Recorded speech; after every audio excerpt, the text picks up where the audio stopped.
부처님께서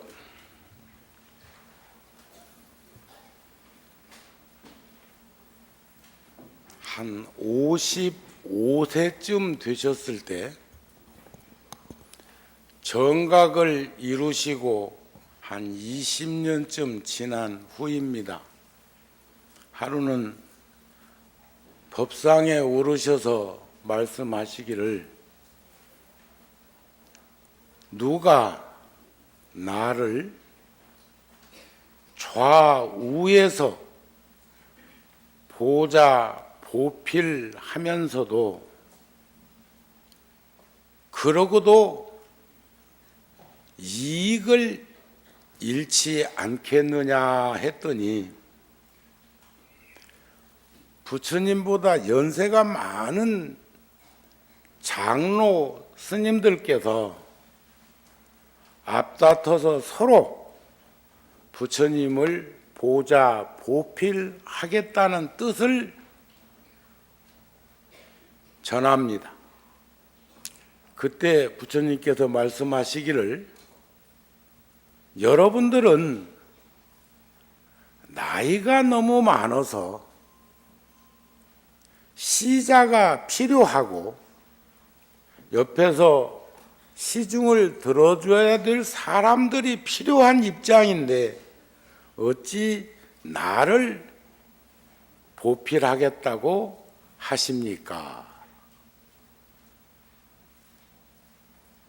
전 늘 그 부분을 가슴이 떨릴 만큼 감격스럽고 벅찬 심정으로 보고 있습니다. 공동체에서 함께 살아가는 비구, 비구니, 우바세, 우바이, 사부 대중이 함께 살아가면서도 그러면서도 내가 닦아야 할, 내가 지켜야 할, 내가 행해야 할 이런 것들이 분명 있음을 보게 됩니다. 관음제일날 제가 열애사에 와서 법표를 할 때 소임자가 바뀐 것에 대해서 대중들에게 소개를 했었습니다. 그랬죠? 그리고 그 관음제일날 오셨던 분들이 오늘 전부 다 온 거죠? 또 소개 안 해도 괜찮겠지요?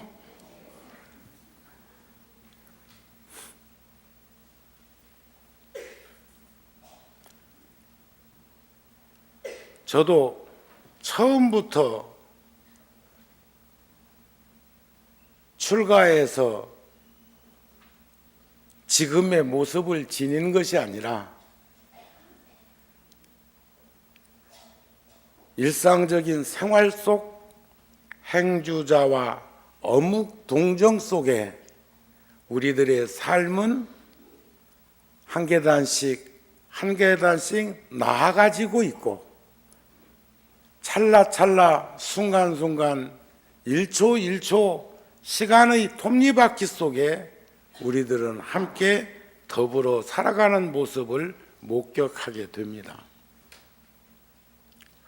잡아함경에 있는 말씀을 오늘 한 번 더 상기시킨다면 진실로 자기 자신을 생각하는 사람이라면 나쁜 업은 멀리하라.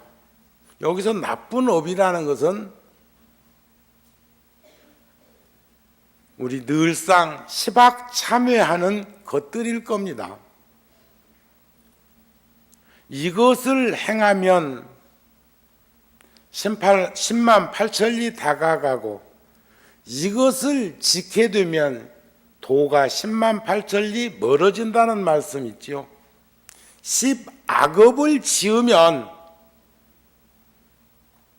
도는 10만리 떨어졌고 8정도를 행하지 않으면 8천리가 멀어졌다.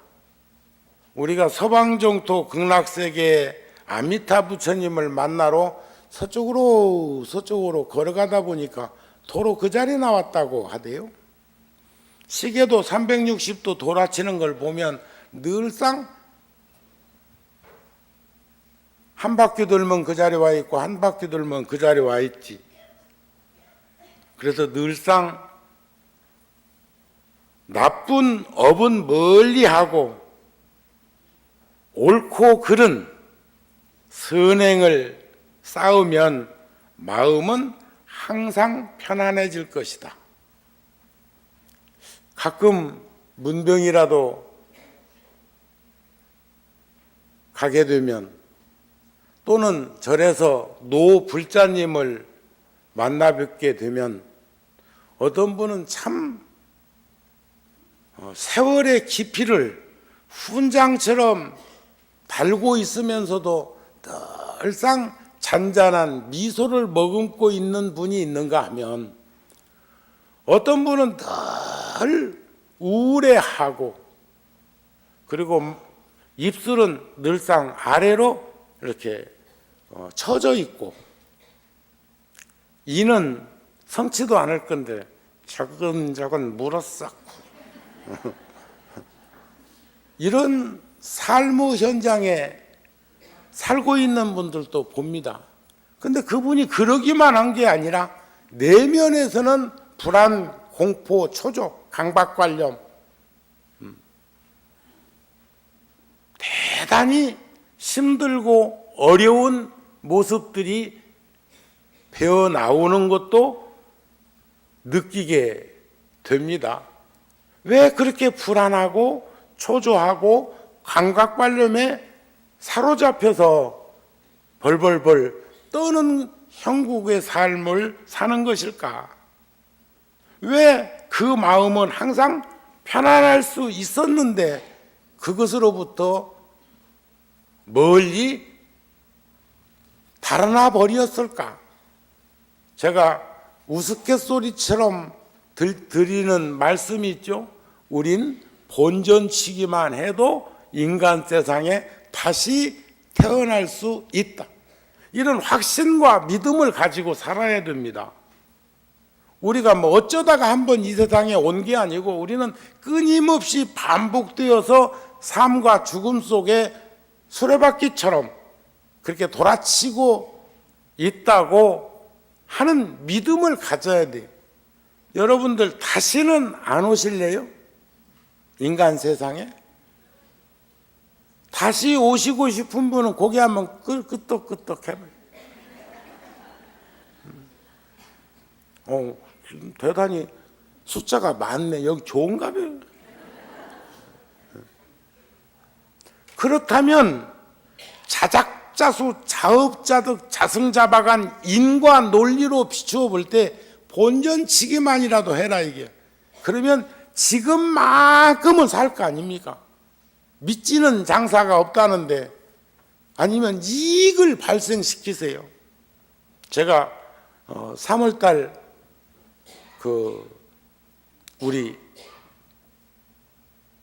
지금이 2월달이죠?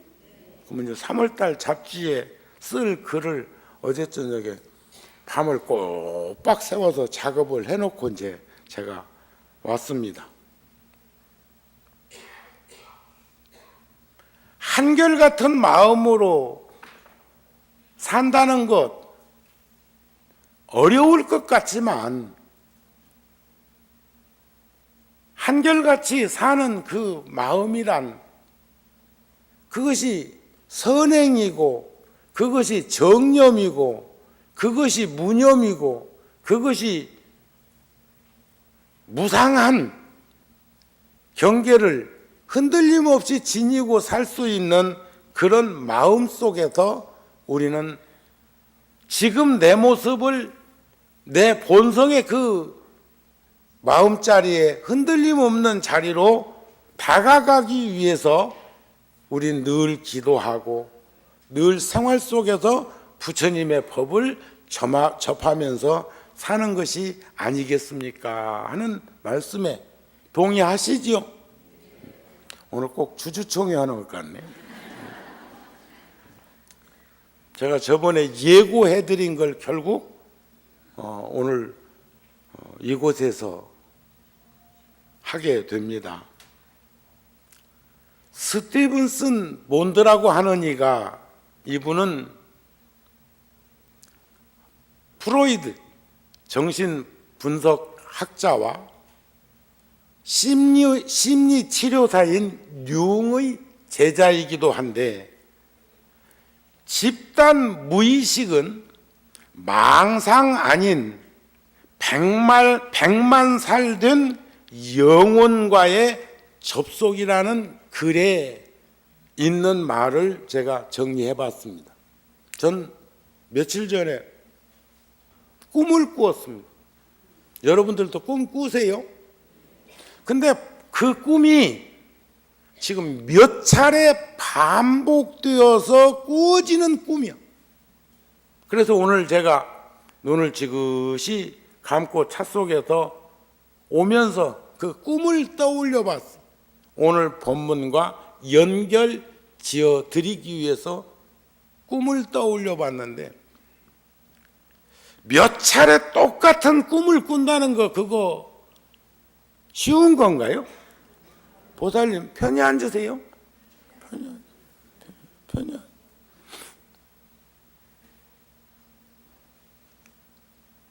꿈속에서 꿈꿀 때는 꿈인 줄 모르다가 꿈 깨고 나서 허망한 꼴 보는 일도 있지요. 근데 나는 허망한 꿈이 아니었어요.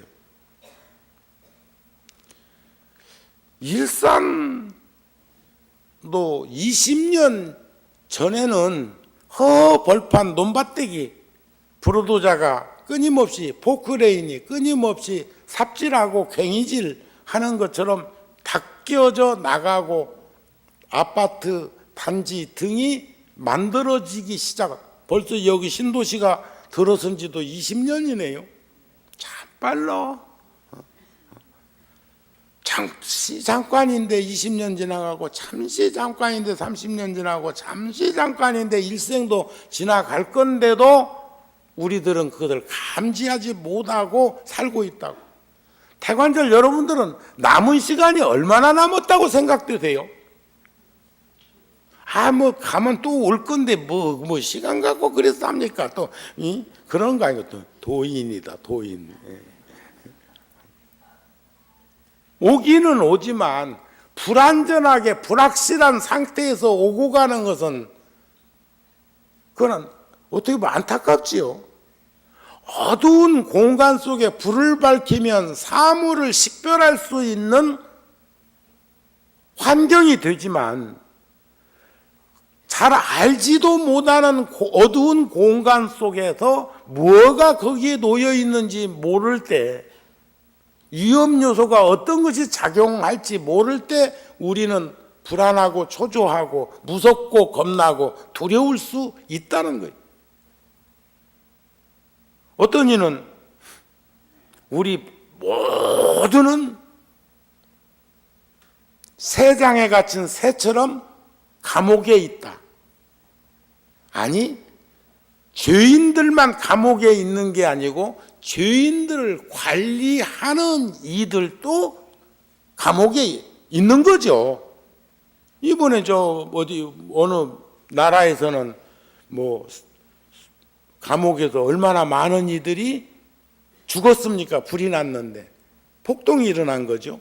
그런데 그 안에서 죄수들만 죽은 게 아니고 죄수를 관리하는 사람들도 함께 희생되었다는 거죠.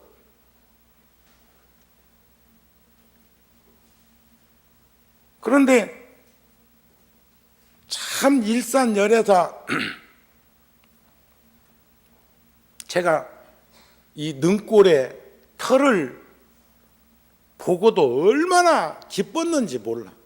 이 털을 제가 처음 마련할 때 한 1년 동안 구룡사에서 이 토지개발공사에다가 분양금을 이렇게 나누어서 냈는데, 이 절을 짓는데 돈 들어갈 거 생각이 만일에 들었으면 이 땅 내가 2년 안 맺었을 거예요.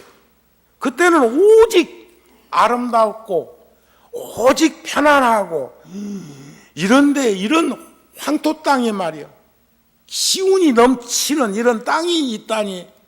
좋은 땅 보면 여러분들은 뭐 짓고 싶고 나는 뭐 짓고 싶어?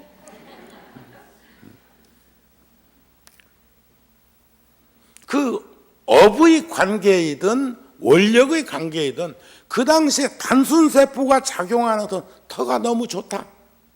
그런데 여기다 절을 지려면 돈이 많이 들 건데 하는 생각은 1%도 없었다는 거예요.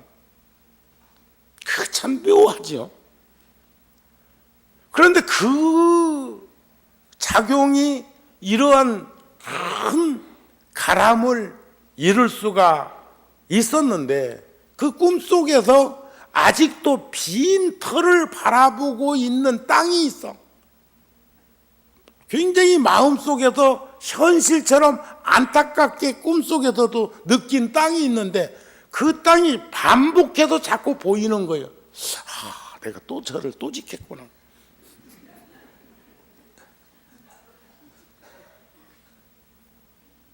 며칠 전에는 필리핀에서 대지 5,000평 집이 9채나 아주 잘 지어져 있는 절에 한국 절이 있는데, 도저히 자기들은 그 절을 관리할 수 없으니까 그 절을 지으신 거사님이 구룡사까지 오셔가지고, 스님 이 절을 좀 맡아주세요.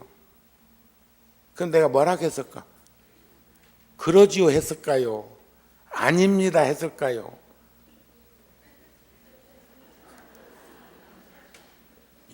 이렇게 양분된 생각이 있어.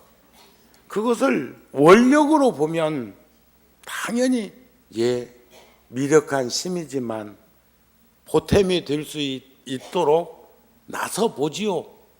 업력이 치중해가지고 욕심을 부리게 되면 탈랑 채 먹듯이 그것을 행동했을 것이고, 객관적인 사고로 생각을 해보면 언제까지 이렇게 살다가 종착역에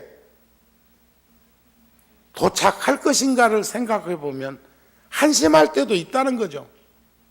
나 아니면 세상이 안 되나? 나 아니면 내가 안 짊어지면 그거 짊어질 사람 없나?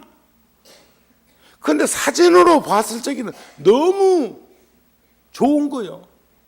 부처님도 원만하시고 집도 아주 잘 지었고, 한 100명이 쓸 수 있는 방도 있고 잠도 잘 수 있는 구미가 당겨.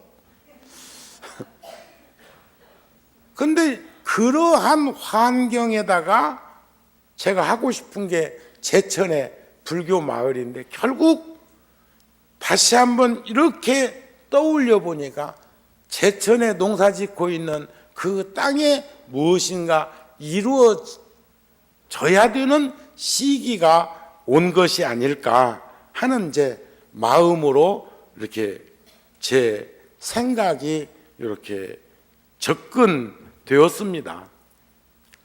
그런데 여기서 집단 무의식, 이 무의식이라고 하는 말,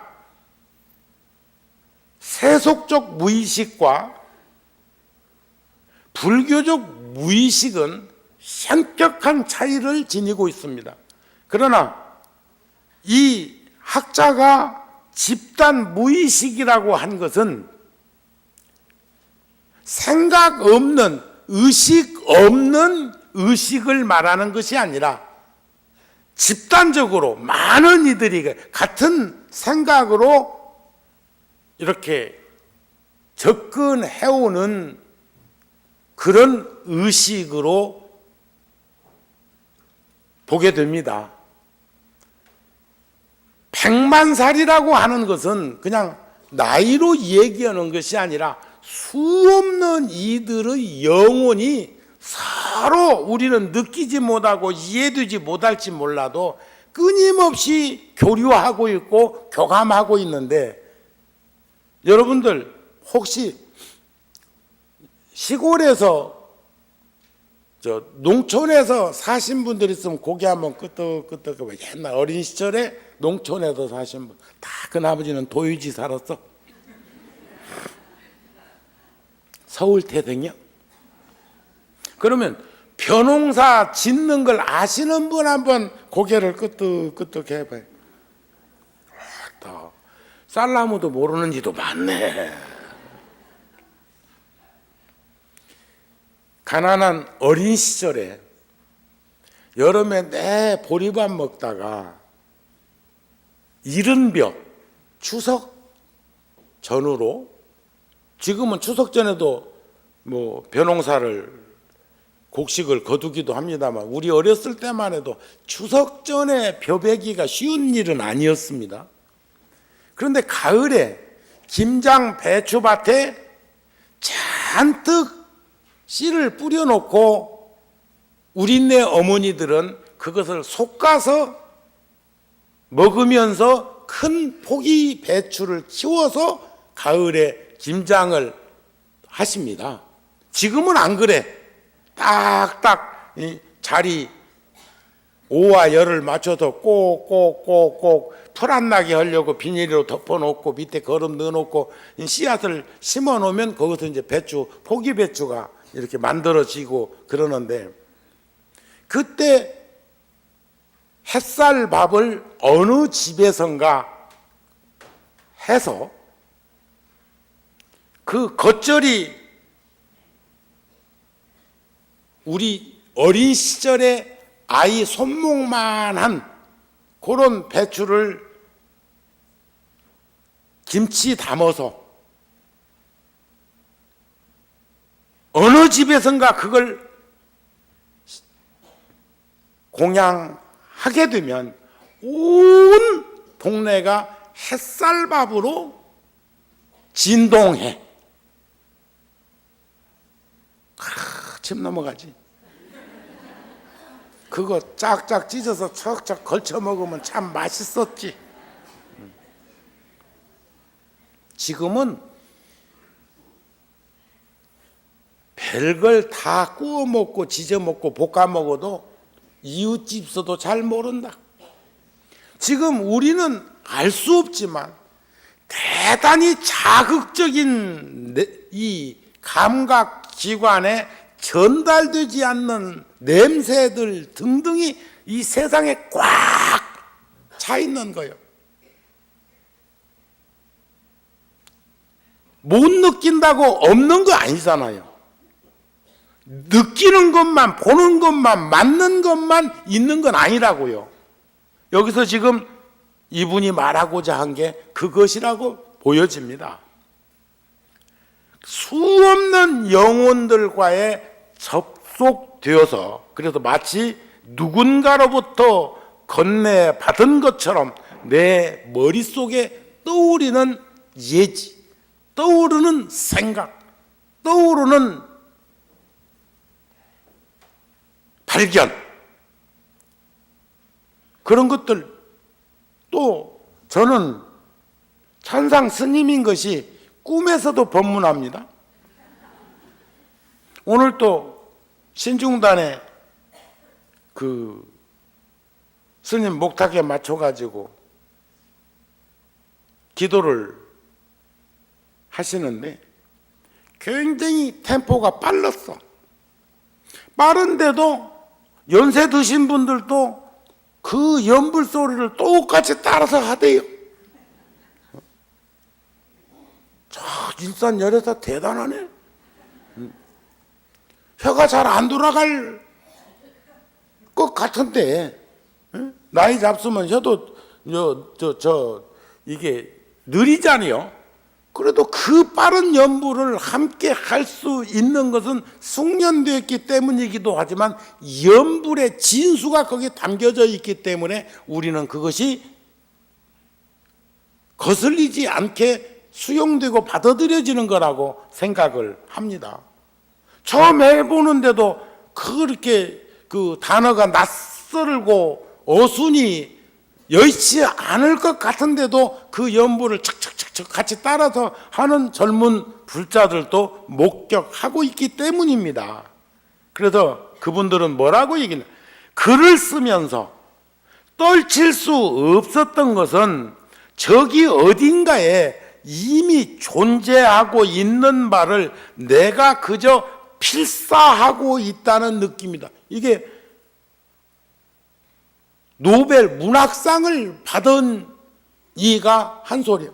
또 반지의 제왕이라는 작품을 쓴 톨킨이라고 하는 분이 말하기를 자신의 이성과 역량만으로 이렇게 엄청난 작품을 내가 쓸 수 있었을까? 그 사람이 반문한 소리예요. 반지의 제왕 영화 보셨어요? 내가 꼭 바라본 데만 대답을 해. 보셨어요? 대단히 불교적이기도 하죠. 그러면서 알 수 없는 힘이 창조의 원천이었다는 거예요. 내 내면에서 솟아오른 이미지의 힘 덕분에 작업에서 성과를 낼 수 있었다는 거예요. 이런 미지의 힘을 집단 무의식이라고 이렇게 표현을 하더라는 거죠. 집단 무의식은 망상. 그러니까 우리 기도할 때 모두에 말씀드린 것처럼 혼자서 이 생각 저 생각 오만 생각하면 그게 다 번뇌고 망상입니다. 그런데 기도를 하거나 참선을 하거나 주력을 하거나 간경을 하거나 여러 가지 형태로 절을 하거나 하면서도 생각은 많이 나잖아요. 저는 그 해인사의 전 종정이신 성철 큰스님이 금년에 탄생 100주년이시라고 그러대요. 통도사의 월화 큰스님은 금년이 이제 2년 있으면 큰스님도 탄생 100주년, 금년에 98세이시니까 살아 계시면. 근데 오라 스님은 노숙자가 혹시 방에 찾아온다든지 적선을 바라는 누군가가 내방을 했더라도 일단 방에 누군가가 오면 그분 나갈 때 반드시 문 밖에 나오셔서 전송을 해주면서 잘 가라는 말씀을 하셔요. 근데 해인사의 큰 스님은, 성철 큰 스님은 3000배, 이 중에도 3000배 가서 하고 친견한 분도 있겠는데 그분은 한번 손 한번 들어봐봐요. 저기 뒤에 지금은 허리가 안 좋아서 의자에 앉아있지만 과거에 3000배 했다네. 여기도 계시고 박수 한번 보내주세요.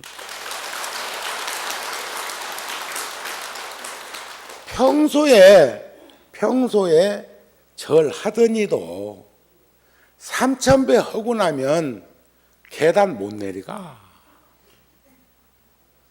그런데 그 꼴짜기까지 가가지고 친견하기 위해서 각오는 하고 갔지만 3000배를 지가 아무리 빨리 해도 내 계산으로는 한 6시간은 해야 제대로 하지. 어떤 사람은 3시간 만에 했다고, 어떤 사람은 4시간 만에 했다고 하든 그건 여칠한 놈, 몸뚱이 움직이는 식일 거야. 일어나는가 싶으면 엎어지고 엎어진가 싶으면 일어나고. 그러면 몸 망가져요. 몸이 망가진다.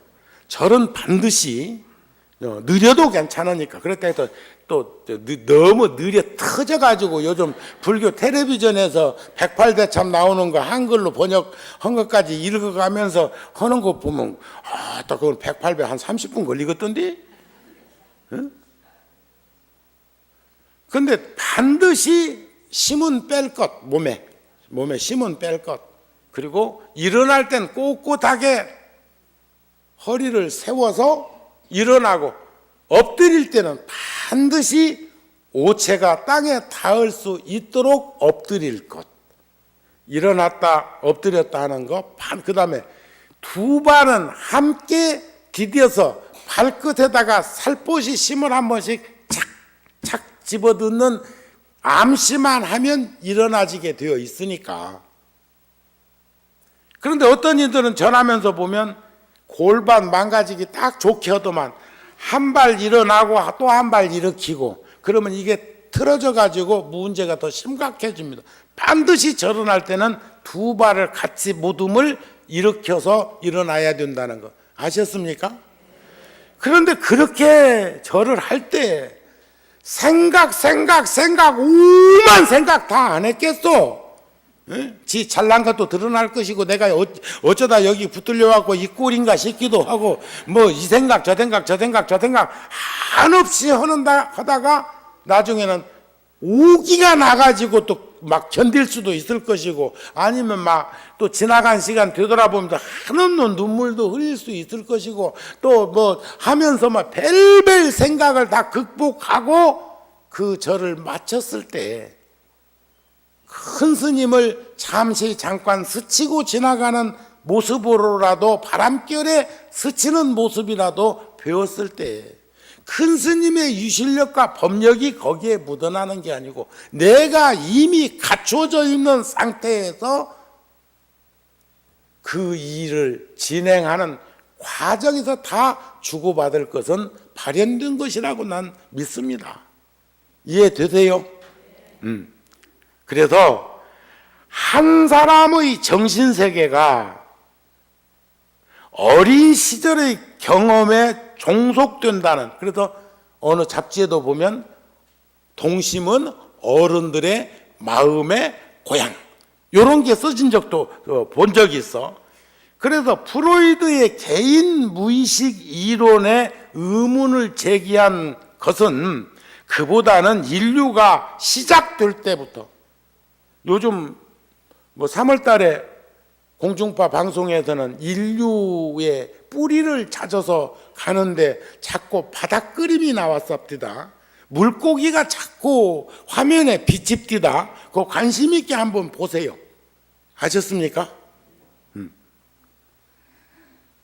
많은 인류학자들이 사람, 유인원이 사람으로 감지된 상태에서 드러난 것은 아프리카라고 하는 설은 부정들 하지 않는데 그 아프리카에서 온전한 인간의 어떤 모습으로 다가와 진화되기 이전의 모습은 바다설이 많습니다. 바다설. 바다에서부터 출발했다는 거, 생명체가 진화되는 과정의 여러 가지 역학 관계가. 그런데 그보다는 인류가 시작될 때부터 존재해 온 집단 무의식, 어쩌면 이것을 샤머니즘적으로도 볼 수가 있습니다. 왜냐하면 지금 같은 이 고등 종교가 아닌 과거 수만 년 전에도 집단으로 함께 더불어 살아가기 시작하는 그런 부족 시대에도 홍야 시대, 신권 시대, 군주 시대, 민주 시대로 변화되는 이 과정 속에서도 그런 일들이 있은 것은 역사적으로 충분히 볼 수 있는 것들인데, 즉 100만 살 된 영혼들이 우리 내면에 존재하는 지혜의 보고이자 영감의 원천이고 역사의 수레바퀴를 돌리는 힘이라고 표현했다는 거예요. 전 이 부분에 대해서 동의를 하기 때문에 오늘 여러 불자들한테 초하루 법문에 말씀을 드리는 거죠. 서로 주고받기도 하지만 우리 내면에도 불가사의한 무한히 내재되어 있는 힘의 원천이 다 있다는 거예요. 여기서 힘하니까 뭐 육체적인 힘을 얘기하는 거 아닙니다. 에너지만을 얘기하는 것이 아닙니다. 무념, 무상, 무심이라고 표현되어지고 있는 한결같은 생각에서 발현되는 것들을 말하고자 하는 것입니다. 우리가 꿈속에서도 수없는 꿈을 꾸었는데 어떤 이들은 그 꿈에 매몰되어 가지고 그 다음날 꼼짝달짝 못하는 이도 있고, 어떤 이는 생각나면 생각나는 대로, 생각 안 나면 안 나는 대로, 또 그 다음에 내가 그 꿈을 뭔가 꾸기는 꾸었는데 그 꿈을 확실히 드러낼 수는 없지만, 그래도 오늘은 그 꿈의 심도가 좀 마음에 흐트러 놓은 것이 있다면 조심하고 또 조심할 수는 있겠지요. 미연에 방지할 수는 있겠지. 그러나 거기에 생각도 안 나는데 꿈을 꾸었다고 그래서 하루 종일 턱 꼬이고 그놈 꿈 찾아서 가다 보면 인생은 어찌 돼? 그런데 그 꿈을 꾼 적이 있는데 많은 이들은 이분도 그래서 전쟁이나 자연 재앙을 앞두고 이것을 예언하는 꿈을 꾸는 사람들도 많다는 거예요. 특히 동물학적으로 보면 그 어부들이 바다로 나갈 때 배를 관찰해 가지고, 그래서 일부러 배 안에다가 쥐도 키우는 배도 있대요. 그냥 같이 공생하는 거지. 그런데 큰 태풍이 열흘 보름에 온다면 쥐들이 포구에서 전부 탈출해 가지고 육지로 올라오면 출항 안 했다는 얘기를 전 옛 어른들로부터 들은 적이 있어요. 또 그 다음에 쓰나미 같은 그런 큰 해일이 일어날 적에도 짐승들이 그 물에 뜨날래가 죽었다는 말은 없다는 거예요. 집에서 키우는 강아지까지도 묶어놓지만 않으면 휩쓸려 가지 않고 그놈들은 용케 안다는 거예요. 그게 무의식 상태의 교감, 육감, 테라파시, 정신교감 이런 것들 아닐까요? 어떤 이들은 서로 상대방한테 전화를 하다가 나중에 이제 성질 좀 누구든지가 이제 전화를 그냥 아이고 뭔 전화를 이렇게 오래 쓰냐 하고는 끊었는데, 그쪽에도 전화가 와서 말하기를 니는 뭔 놈의 전화를 그렇게 오래 쓰냐 하는데, 아니 너는 사돈 놈 말하네. 서로 기계라는 건 그거 함부로 평가할 수 없는 겁니다. 예를 들어서 집에 아무도 없는데 누군가가 그 집에다가 신호음을 울리면 그 신호음이 울리는 동안에는 통화중 걸립니다. 뭔 말인가 아셨습니까? 아이고 뭐 집에 있는갑다. 아니 없어도 통화음이 가면 통화중이 걸린단 말이에요. 그러니까 어떤 시골에서 노인이 혼자 살다가 세상을 떠났는데 가족들이 여기저기 흩어져 사는 이들이 그래도 한 번씩 전화를 하면 이제 어른이 받곤 했는데 돌아가셨으니까 지금 못 받는 거예요, 전화를. 그런데 서로 가족들이 무난 전화를 한다고 전화를 하는 게 쌍립 써가지고 그 전화가 한 사람이 신호음을 보냈는데 또 한 사람이 오니까 통화 중이 걸리니까 아이고 뭐 누가 전화했는가 보다 잘 계신가 봐. 그것이 여러 날 가가지고 몸에 상당한 변화가 생겼는데도 자식들은 결국 몰랐다는 거 아니에요. 시골에 가까운 분들이 있으면 확인들 좀 하면서 사세요. 아셨습니까? 그래서 뭐 전쟁이 난다든지 뭐 그런 얘기를 꼭 하지 않더라도 의식, 무의식, 여기 이게 일념, 정신 세계가 맑고 깨끗한 영혼을 지니고 있는 이들은 닉림포체 아시죠? 그 닉림포체가 두 번째 한국에 왔을 때가 7살 때인데 7살 때 7살 때 국립묘지를 참배하러 갔는데 달라이 라마의 스승이다 해가지고 거기서 이제 진홍곡을 불어주더라고요. 중운탑 앞에서. 여러 명이 그 충원탑 앞에서 진홍국을 부르니까 우리는 합장하고 그래도 묵념도 하고 축원도 하고 마음속에 염불도 하고 그렇게 해야 되는데 그 어린 아이가 내 손을 탁 낚아채면서 저거 필요 없다 이게. 저것보다 더 급한 게 있다는 거예요. 아궁이에 불을 지피면 굴뚝으로 연기 빠져나오듯이 정신없이 그 진홍국이 끝나자마자 나를 끌고 간 게 충원탑 아닌데 거기에 그 이름 모를 병사들이 10만 명이 넘게 화장되어서 거기에 모셔져 있는 걸 전 몰랐어요. 그러니까 시기 맑은 어린 동자가 거기 와서 느끼는 것은 바로 부르는 소리를 보고 있고 듣고 있었다는 거죠. 이런 얘기 자꾸 듣다가 또 입력되면 이제 쫄깃쫄깃 겁나가지고 세상 또 이제 못 살라. 그렇다면 오늘날 집단 무의식을 연구해야 되는 이유는 뭘까?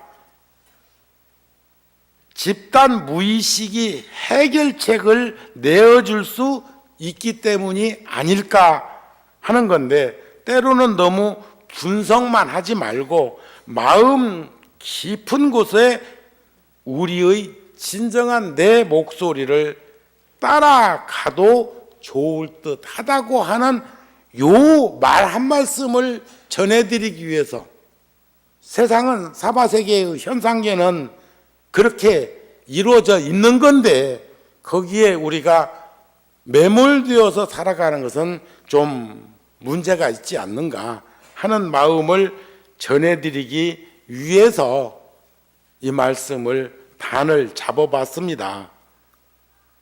자, 그러면 우리는 사바세계 불안전하고 불확실하다고 하는 이 현상을 어떻게 극복하고 어떻게 대치하고 어떻게 풀어갈 수 있는 내 모습에서 흔들리지 않는 당당한 삶을 살게 될 것인가?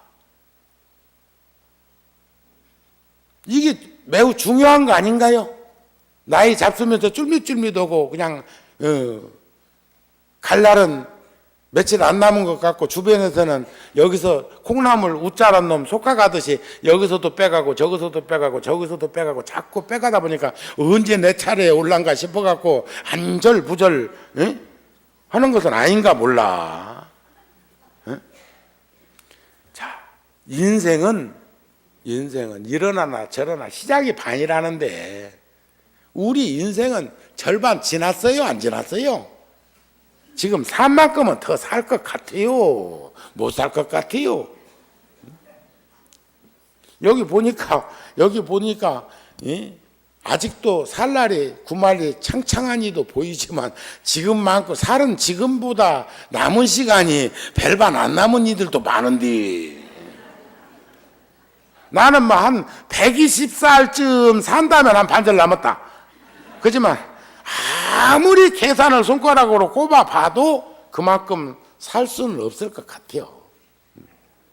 인생이 절반쯤 왔을 때 깨닫게 되는 것들을 우리도 깨닫자는 거예요.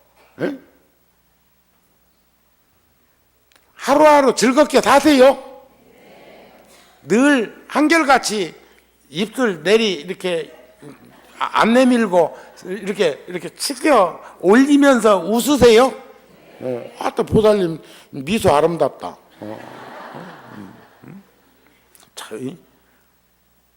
허심탄회하게 웃으면 이거 착 올라가게 되어 있다고. 근데 요게 올라가는데 43개의 근육이 움직인다네. 행복하다는 사람들을 자세히 살펴보면 공통적으로 지닌 것이 있다는 거예요. 입꼬리가 내려와 있지 않다는 거예요. 예? 아셨습니까?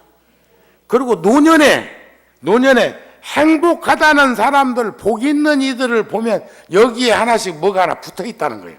사자턱처럼. 근데 나이 먹으면서 여기는 튕겨져 올라오면 안 돼. 이거. 관상학적으로 요게 올라오면 심술통이야. 근데 그것을 우리가 뛰어넘을 수 있는 방법은 마음 장상을 다스리면, 심상을 잘 다스리면 관상은 아무것도 아니야. 야기새끼나 이음성구와 시인행사도 불능 견예례를 확연히 들여다볼 수가 있단 말이야. 그러나 또 여기에 뭐가 하나 붙으면 좋다고 하니까 입에다 바람 한근 넣는 사람도 있다. 그렇게라도 자꾸 하면 여가 안 내밀을까.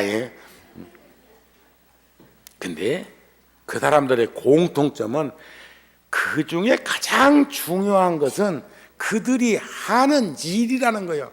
보람을 느끼고 기쁘고 즐거운 그 마음을 가지고 사는 그 자체의 즐거움. 밥하는 것도 즐겁고, 청소하는 것도 즐겁고, 나 안에다가 물 주는 것도 즐겁고, 절에 오는 것도 즐겁고, 걷는 것도 즐겁고, 어떤 이는 휠체어 타고 누가 밀어주고, 또 행편이 좀 드는 이는 기계 장착해가지고 기계의 심해, 동력의 심해에 의해서 가는 이도 있고, 지팡이 짚고 쩔뚝쩔뚝 하는 이도 있고 하는데, 그나마 우리들은 막 누구 큰 도움만 받고 아직은 절에 댕기고 어디 이웃도 갈 수 있고 어디 갈 수도 있지요. 그 정도 된 것만 해도 막 흥감하게 감사하고 고맙게 생각하면 이게 올라갈까 안 올라갈까?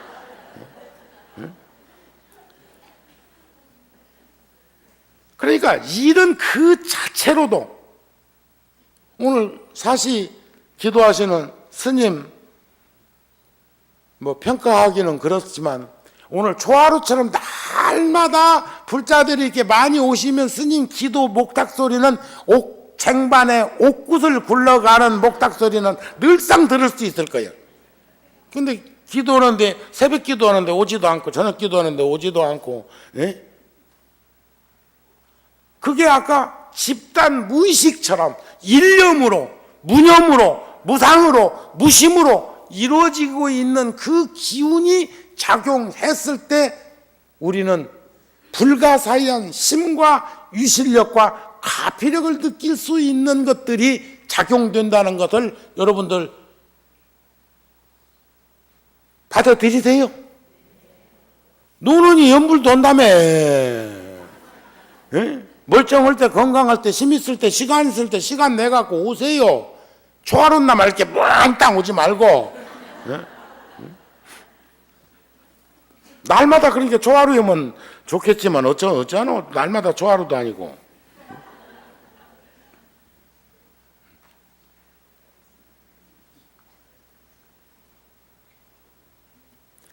일이 싫어지면 잘못하거나 자꾸 일이 어그러지니까 안 하려고 하는 경향이 있고, 피하려고 하는 경향이 있고, 그러면 그럴수록 낙심이 되고, 어깨축지 처지면 입꼬리도 처지고, 그러면 뭔 일이 생기겠냐 이게요. 그럼 허리 구부러지고, 허리 구부러지면 다리 힘 빠지고, 그러면 이제 자빠져야 되고, 들어 누워야 되고, 에? 그런 일만 생기는 것을 우리까지 답습할 거냐는 거죠. 힘과 용기와 지혜의 원치는 신심으로부터 발현된다는 것을 볼 수 있었으면 좋겠다는 말씀을 하고 싶습니다. 그래서 우리가 정신없이 전후좌우 못 살피고 여기까지 왔더라도 인생을 절반쯤 살았을 때, 왔을 때 깨닫게 되는 것들 중에서 이런 글이 있어서 하나 메모했습니다. 웃음과 폭소라는 글에서 보니까, 지금 당장 웃어보라 한번 웃어보세요. 그 정도 갖고 안 돼. 훨씬 낫네. 훨씬 나. 지금은 더 낫고. 그건 지금 우리가 계산되지 않는 웃음이었다고요. 그러시죠?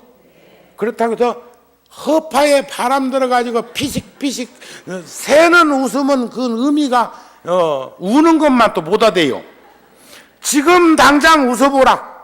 기분이 한순간에 바뀔 것이다. 지루하고 답답한 마음으로 출퇴근을 서두를 때 서양의 그 시극 배우 찰리 채플린이라고 하는 이 흑백 영화, 무성 영화 시대부터 유명했던 그녀는 걸어가는 것만 봐도 웃음 나대. 그 사람을 한번 떠올려 보라. 그는 이렇게 말했다. 걸음걸이 하나만 바꿔도 관객들은 폭소를 터뜨리더라. 그러면 배우가 그 사람만 배우가 아니에요. 인생 나그네 길에서 우리는 모두가 한바탕 연극을 하는 요량으로 들여다보면 우리도 다 배우요. 정우 스님도 지금 1시간짜리 배우 아니야. 지금 모노드라마 하고 있는 거 아닌가요? 그래요, 안 그래요?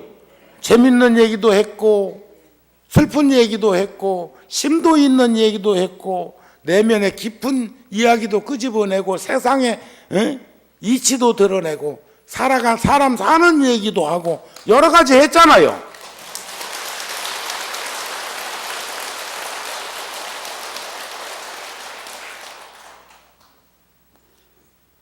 요즘 지하철에서 하는 짓거리들 보면 참 가관인 일 많잖아요. 전부 다 혼자요. 혼자.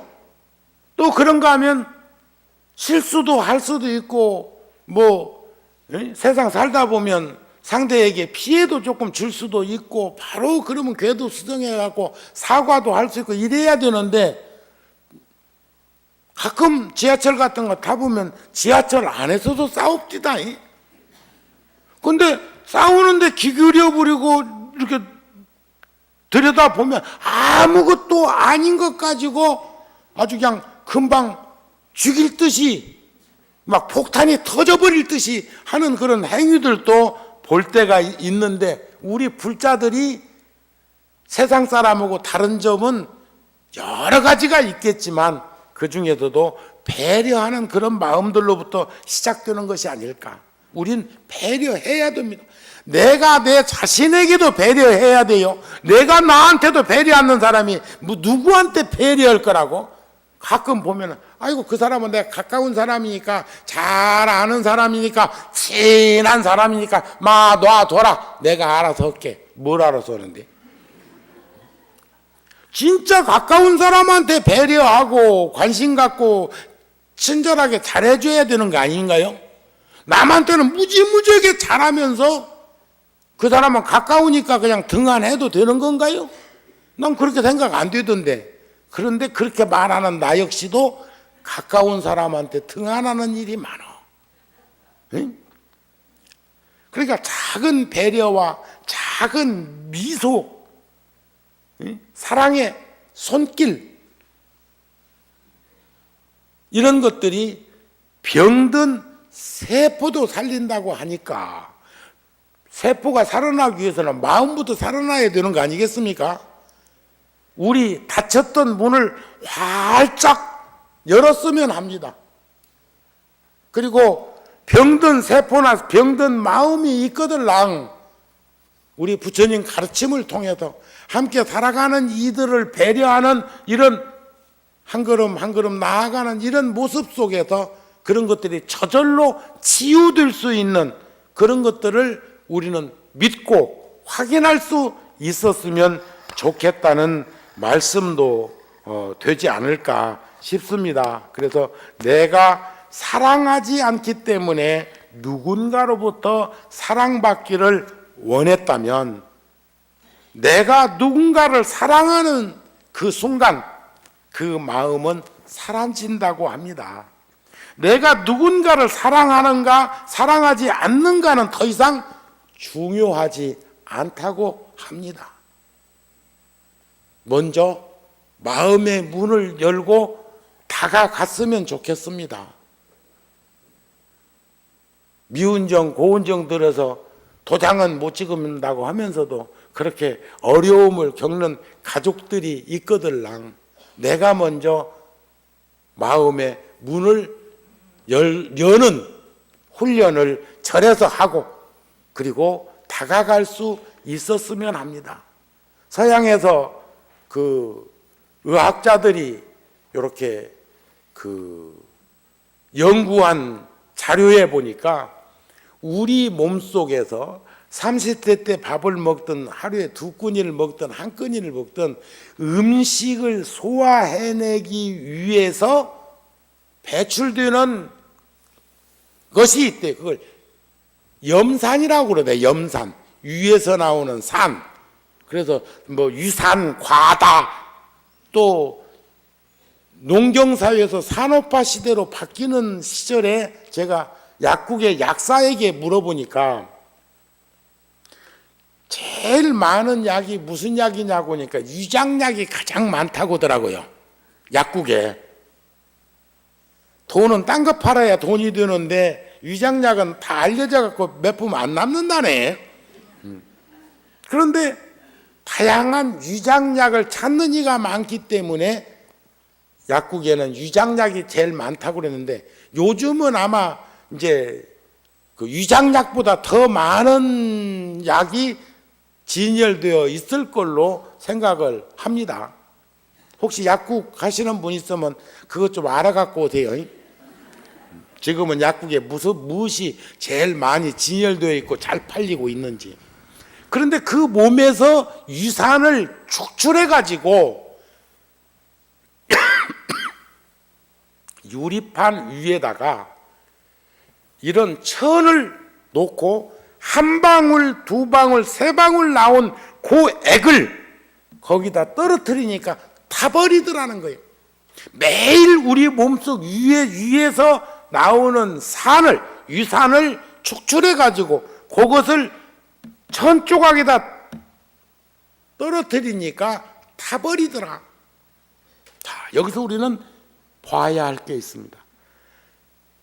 위장에 들어있는 음식을 소화해내는 데는 한 방울이나 두 방울 정도면 충분한 양이라고 생각해 봅시다. 그런데 우리 몸속에서 그것이 세 방울, 다섯 방울, 10방울의 양으로 과다하게 만들어지고 있다면 무슨 일이 생기겠습니까? 근데 그 원인 규명을 해보니까 가장 큰 것이 스트레스래요. 웃음을 잃어버려 갖고 요거 처진 것이 큰 원인이래요. 행복한 마음, 즐거운 마음, 기쁜 마음이 사라지면서부터 그것이 배출되기 시작한다는 거예요. 그래서 어떤 일은 너무너무 좋아가지고 그게 또 안 나와가지고 또 위장약을 먹는 이도 있다네. 그런 사람은 몇이나 되겠어요.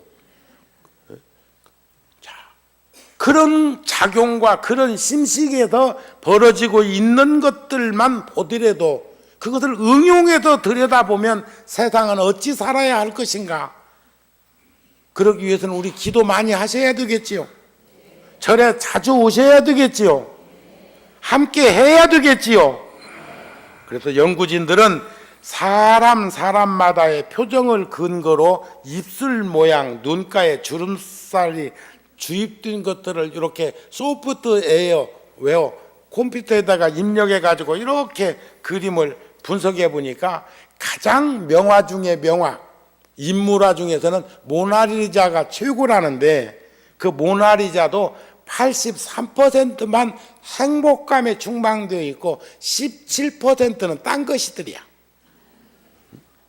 혐오감이 9%, 거의 10%가 그 여인의 그 얼굴 속에도 혐오감을 가지고 있고 두려운 감정이 6%나 들어있고 그 다음에 2%는 화를 내고 있더래요.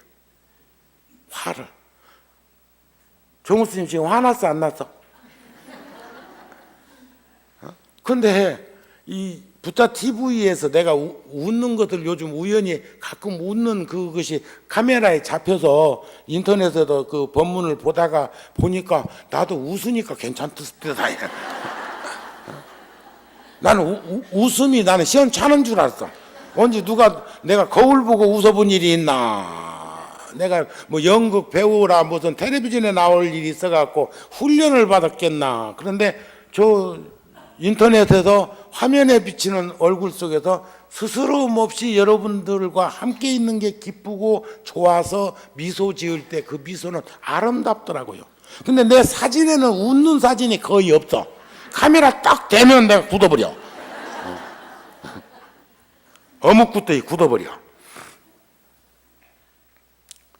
겉으로는 그저 웃는 것으로만 보이지만 그런 명화 속에서도 수없는 그림들이 교차되고 있는데 굳이 그렇지 않더라도 우리는 불자로서 부처님의 따뜻한 그런 내면에 가까이 다가간 우리들로서는 충분히 그런 것을 자연스럽게 스스럼 없이 간직하면서 살 수 있고, 둔봉에 돌멩이 하나 던지면 사방팔방으로 포물선을 그리는 여울살처럼 우리들의 아름다운 그 미소, 행복한 그 마음이 전달되고, 그 전달된 그 마음이 또 전달될 수 있는 그러한 우리들의 모습을 간직하면서 잃어버리지 않으면서 살기를 바라는 마음입니다. 아셨죠?